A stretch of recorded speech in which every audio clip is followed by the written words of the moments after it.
વરસાદી વાતાવરણ વચ્ચે અમે આપને ડાંગના દ્રશ્યો બતાવે કે જ્યાં વરસાદી માહોલ વચ્ચે સોળે કળાએ પ્રકૃતિ ખીલી ઉઠી।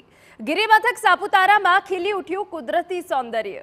ગાઢ ધુમ્મસ અને સર્પગંગા તળાવ વાદળોથી ઘેરાયું। આપની ટીવી સ્ક્રીન પર એ પ્રકૃતિના દ્રશ્યો બતાવી રહ્યા છે। ધુમ્મસ વચ્ચે પ્રવાસીઓએ મોર્નિંગ વોકનો આનંદ માણ્યો હતો। જોકે ડાંગ અને એમાં પણ સાપુતારા કે જે ચોમાસામાં સોળે કળાએ ખીલી ઉઠે છે।